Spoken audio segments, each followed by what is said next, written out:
A hotel billionaire brought his cleaning staff member to a shareholders gala, and what she did when she got there changed everything, including him. Nathaniel Hargreaves had built the Hargreaves collection from a single rundown inn in Banff into a chain of 14 luxury hotels stretching from Vancouver Island to Halifax. He was 41, driven in the way that leaves no room for much else, and he had a reputation in the industry that preceded him like weather. People said he could walk into a property and within 20 minutes tell you exactly what was wrong with it. They also said he wasn't particularly kind about how he delivered that information. He wasn't unkind for the pleasure of it. He simply didn't consider softening things a good use of anyone's time. On the Tuesday morning when everything began to shift, Nathaniel was standing in the service corridor of the Hargreaves Grand in downtown Calgary, watching a housekeeper named Vivian work. He hadn't meant to stop there. He'd been en route to a meeting with the property manager when a door had been left, propped open, and he'd glanced through out of habit. The habit of someone who built a career on noticing what others missed. The woman was remaking a bed with the kind of precision that looked almost meditative. Tight hospital corners, pillows aligned to the millimeter. She hadn't noticed him yet, and in those few seconds he noticed things about her. She was maybe 30, early 30s at most, efficient without being hurried, and when she reached for the next pillow she said something quietly to herself. Not a complaint, just a word or two, like she was working through a thought. He moved on. He had a meeting. He didn't think about her again until Thursday. That Thursday, his assistant Brendan called in sick. His business partner flew back to Toronto with a stomach virus, and Nathaniel arrived at the lobby of his own hotel to discover that the Shareholders Gala he'd agreed to host, a quarterly dinner for the 14 families who'd invested in the collection's expansion, was 3 hours away, and he had no one to accompany him. This was a problem that was partly his own fault. He'd ended things with his girlfriend of 2 years, an architect named Simone, 3 months ago, and the parting had been mutual and adult, and entirely without drama. But it had also left him with no natural +1, and the gala seating plan had been built around couples. His absence from the table would look like a gap. He called 2 people. Both were unavailable. He stood in the elevator going up to the 14th floor, going back down, going up again, thinking. He remembered the housekeeper. He couldn't have explained, later, exactly why his mind went there. Some part of it was simple observation. She'd carried herself differently than people who felt diminished by their work. Some part of it, he later admitted to himself, was that he was out of options. He asked the floor manager to send her to his office. Her name was Vivian Alcott. He learned from her personnel file while he waited. She'd been with the Calgary property for 11 months, originally from New Brunswick. Reference from a hotel in Moncton. When she walked in, she was still in her uniform. She had dark eyes and a direct way of holding herself, and she looked at his desk, rather than at him, for just a moment, the way someone does when they're deciding how much of their guard to lower. He explained the situation without preamble. He needed someone to accompany him to a shareholders' dinner that evening. It was a formal event. She would be introduced as a guest, no other role required. She would be compensated for her time, which fell outside her regular hours. He would arrange for appropriate attire. He watched her face while he spoke. Most people, when addressed unexpectedly by the person who signs their paycheck, adopt an expression of careful blankness. Vivian Alcott looked thoughtful, then slightly amused. "You want me to pretend to be someone else," she said. "Not a question. I want you to accompany me to dinner," Nathaniel said. "You don't need to pretend to be anyone, just not a housekeeper." "I didn't say that. You didn't have to." He could have ended the conversation there. Instead, he held her gaze. "Are you going to say no?" A pause. "No," she said. "I'll go." She said it calmly, like the decision had already been made before he finished asking, and that surprised him more than a refusal would have. The gala was held in the hotel's private ballroom. 12 tables, crystal and candlelight, the kind of room Nathaniel had designed to make people feel they'd arrived somewhere. He arrived with Vivienne at 7:15. She was wearing a navy dress the stylist had chosen, and her hair was pulled back simply. And she looked like she belonged precisely as much as anyone else in the room. He introduced her to the first couple they reached, Henry and Patricia Wainwright, who'd been with the collection since the beginning, as Vivienne, his guest, and he moved them quickly into conversation about the Banff renovation. Vivienne nodded at appropriate moments. She didn't say much. He registered this and thought, good, she understands what's needed here. He thought that for approximately 40 minutes. The trouble started. If he was honest with himself later, the education started. Over the appetizer course, when a man named Douglas Fenwick, who held shares in the collection's Eastern properties, turned to Vivienne with the particular smile of someone who thinks they're being gracious. "So what do you do, Vivienne?" Douglas asked.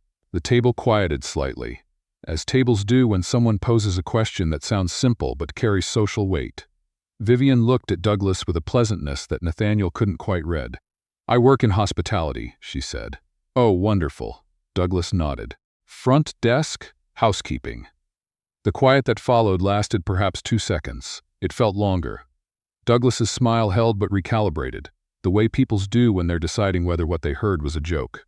Nathaniel started to say something. He wasn't sure what. Vivienne kept going. "The Calgary property," she said conversationally. "Though I worked at the Delta in Moncton before that, and before that I spent 2 years in Switzerland at the Bergenstock, mostly learning what excellent hospitality actually looks like from the inside." Douglas blinked. "Switzerland. The service culture is different there. More about anticipation than reaction. You're supposed to solve the problem before the guest knows they have one." She tilted her head. "That's something Mr. Hargreaves has actually gotten quite right in his properties. The turn-down details. Most owners don't think about those until they read the reviews." There was a shift around the table, subtle, but Nathaniel felt it. 3 of the investors were looking at Vivienne differently now. Douglas himself had abandoned the recalibrating smile and replaced it with something more like attention. Henry Wainwright leaned forward slightly. "You have opinions on the operations. I have 11 months of close observation," Vivienne said. "In my position, you see things that don't make it into management reports." "Such as?" And she told him.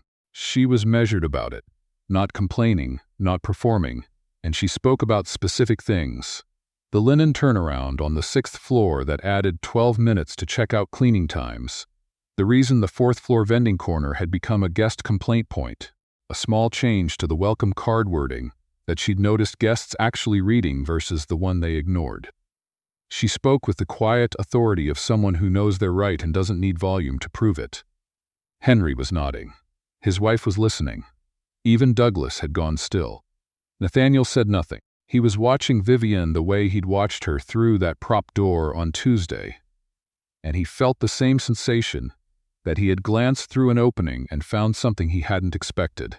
After dinner, one of the investors, a woman named Grace Holloway, who joined the collection 3 years ago and asked sharper questions than anyone else in the room, found Vivienne near the dessert table.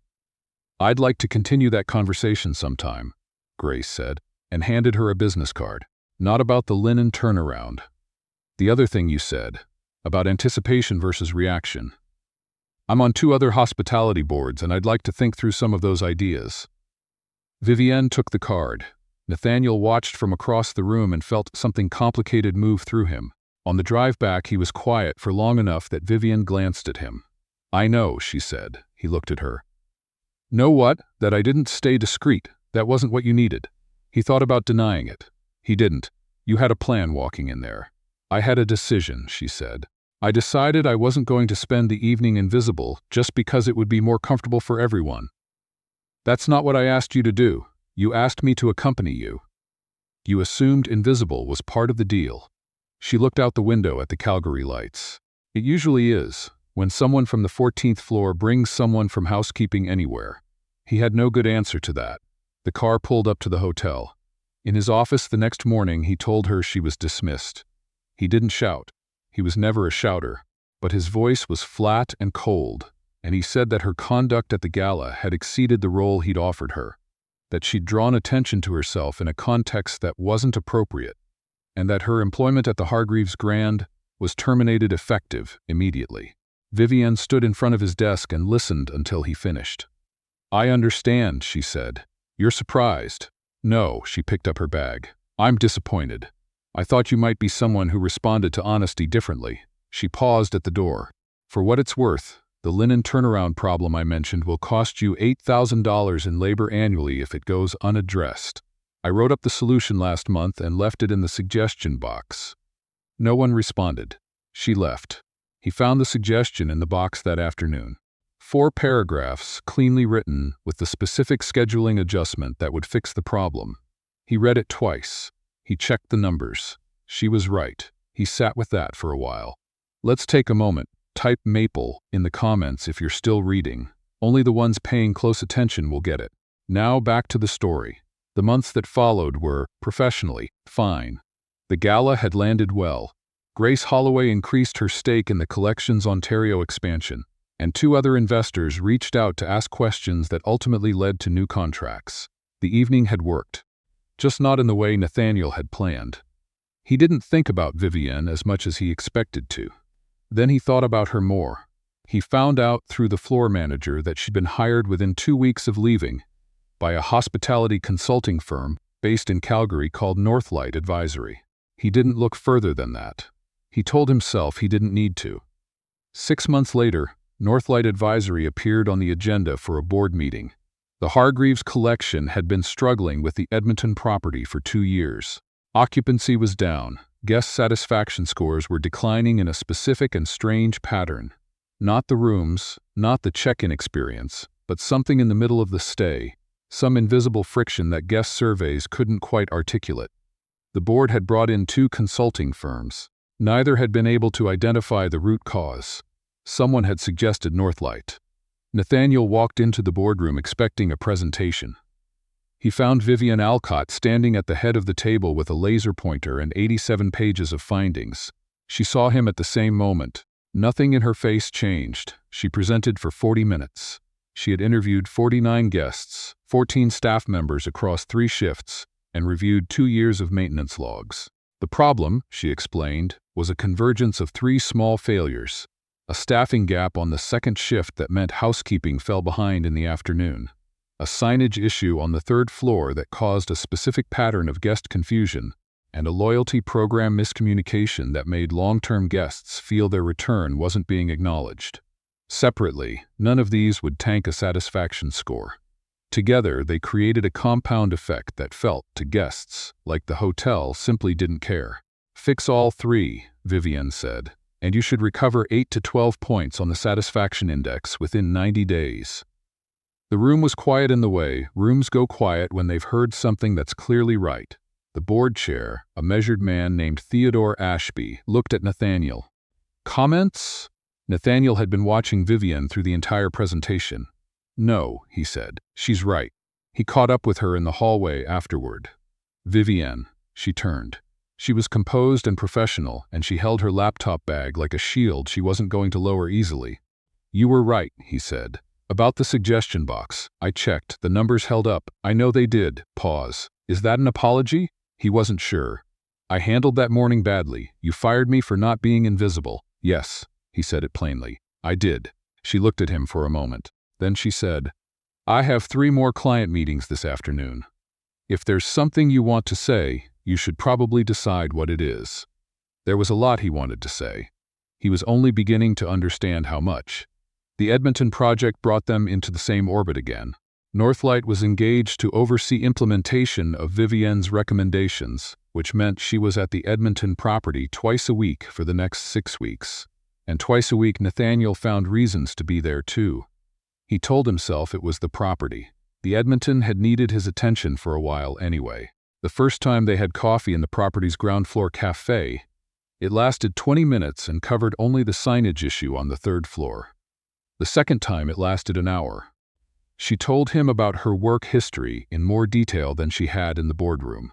The 2 years in Switzerland, which had been a scholarship placement through a trades program she'd applied to on a whim at 22, the move to Moncton to be closer to her mother who'd been unwell, the slow accumulation of knowledge that came from working in a field where most people considered your role invisible.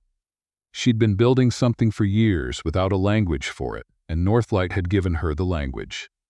Why housekeeping, he asked, when you clearly had options? She considered the question seriously, which he'd already come to expect from her. Because it's where the real information is, she said. You see everything in housekeeping. You see how people live in a space, what they actually need versus what they say they need, where systems break down. I always knew I'd move out of it eventually. but I wanted to earn the knowledge first. He sat with that for a moment. I didn't value that. No, she said.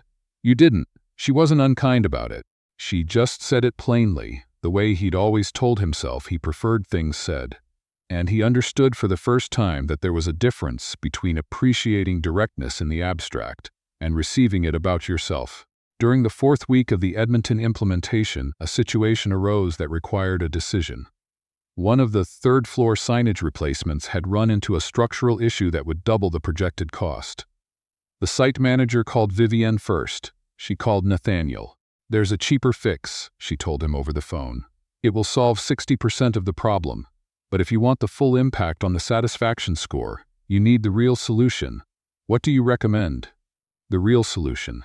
The cost difference is recoverable within a year if the satisfaction index moves where I think it will. He approved it without a second call. That was new for him, trusting someone else's read without running his own numbers first. He noticed it afterward the way you notice a change in weather, only once it's already shifted. On the last day of the 6th week, when the final report was complete and the satisfaction scores had already begun to move, he found her in the hotel lobby packing up her materials. Vivienne, he said. She looked up. Have dinner with me. Not a gala. He paused. Just dinner. She looked at him for a long moment, long enough that he felt the full weight of what he was asking, and what he was hoping she remembered and chose to set aside. All right, she said. But I'll tell you right now that if you ever again try to make me invisible, I'll walk and I won't come back. I know, he said. And I'm not a +1. I know that too. She picked up her bag. Then yes. Let's do this one more time. Type Lakeshore in the comments if you're keeping up. Back to the story. They took their time about everything, which was new for Nathaniel, who had spent most of his adult life moving efficiently from one thing to the next. Vivienne seemed to understand instinctively that the pace was important, that if they went too fast he'd fall back into managing instead of connecting. And she'd already been through enough situations where she was asked to be smaller than she was. They ate dinner at a Salvadoran restaurant near the North Saskatchewan River that she suggested and he'd never heard of. He ate something he couldn't have named and thought it was excellent. She talked about her mother, who'd recovered and was living in Fredericton. He talked about his father, who hadn't recovered, who'd died, the year Nathaniel turned 32 and left him a second property in Kelowna, and a set of expectations so large that Nathaniel had spent the next decade trying to fill the space they took up. Is that why you're the way you are? She asked. Not cruelly. Probably, he said. I spent a long time confusing efficiency with leadership. They're related, she said, just not the same thing. He looked at her. You know when you did that at the gala, talked to Henry Wainwright about the 6th-floor linen schedule, you wanted to stop me. I did, he picked up his water glass. I'm glad I didn't. She smiled slightly. You didn't stop me. I didn't let you. That's also true. At the board level, changes were already happening. Nathaniel had taken Vivienne's initial notes about the Calgary property, the ones she'd left in the suggestion box, and expanded them into a formal operational review.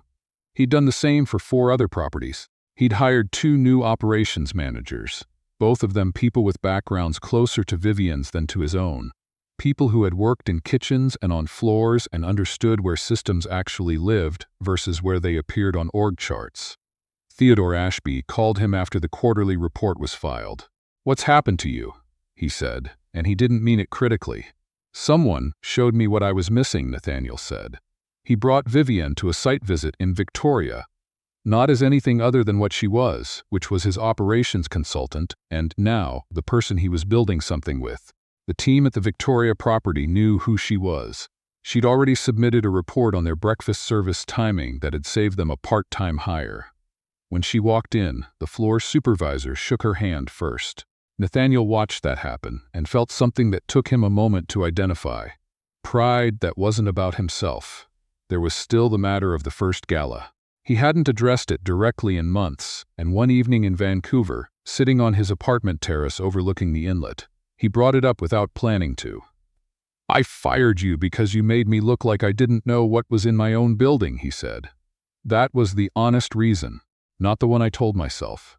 Vivienne was quiet for a moment. I know. You knew then. Yes. You were still disappointed. I was disappointed, she said. Because I'd spent 11 months watching a man who was genuinely good at certain things completely fail to see the people right in front of him. And then, for a few hours, I thought he might be capable of something better. She looked at the water. And then he fired me. Nathaniel set down his coffee. And now? She turned toward him. And now I think the capable of something better part was right. It just took longer. It kept taking time, which was fine with both of them. The collection's expansion moved forward. 3 new properties announced, including one in St. John's that would be the first major luxury hotel built in Newfoundland in 2 decades. Vivian's firm was brought on as the operational design consultant for all 3. Not because of their relationship, though she'd made him promise to be transparent about that with the board, but because no one else had her particular combination of ground-level knowledge and systems thinking. Grace Holloway, the investor who'd pressed her business card into Vivian's hand at the gala, had become a genuine professional connection. The 2 of them sat on a panel together at a hospitality conference in Montreal, and Nathaniel watched from the audience while Vivian talked about invisible labor and operational intelligence and the specific value of people who understand how a building actually works. He watched the room. People were writing things down. Afterward, he found her in the lobby with a cup of tea. They were listening, he said. People usually do, she said, when they haven't already decided what you are. He understood what she meant. He understood it differently now than he would have a year ago. A year to the day after the gala, the same Thursday in October, though he only realized it later when he checked his calendar. Nathaniel asked Vivian to marry him. Not at a restaurant, not with production value, but in the kitchen of the Fredericton house she'd bought near her mother. On a Saturday morning when she was making coffee, and he was reading something on his phone, and the light was the particular flat gray gold of maritime autumn. He looked up and she was looking at him, and he said her name and then the rest of it, simply. She said yes before he finished the question. They were married the following June in Banff, at the original property, the rundown inn that had become a boutique hotel that had become the foundation of everything he'd built. The ceremony was small. Her mother was there. Theodore Ashby came. Grace Holloway came. Several of the collection's long-term staff attended, people Nathaniel had started to actually know, because Vivian had made that seem not only possible but necessary. During the vows, Nathaniel said something he'd written himself, which was unlike him. He said that for most of his career he'd believed that leadership was about knowing more than the people around you, and that a woman on a Thursday evening in a Calgary boardroom had shown him, slowly and without mercy, and also with considerable patience, that the only thing knowing more had ever actually given him was blindness to the things he didn't know. There were people in that room who'd been in his buildings for 15 years, whose names he hadn't learned until recently. That was over. He intended to do better. He already was. Vivian laughed at the without mercy part. The officiant looked briefly uncertain. The room relaxed. Afterward, when the dinner had ended and the last guests had moved out onto the terrace under Banff stars, she took off her shoes and stood on the cold stone with her feet bare and her champagne glass in one hand, and she said to him, "You know what the irony is, tell me." "The 6th floor linen problem. They never fixed it." He stared at her. "I checked last week," she said. "Still 12 extra minutes, every room, every day." He started to say something. She held up a hand. "I already wrote the updated report," she said. "It's on your desk." He looked at her. This woman who had walked into his office in her uniform and refused to spend an evening being invisible, who had left a 4-paragraph solution in a box he never checked, who had taught him more about what it meant to lead something than 20 years of running it ever had.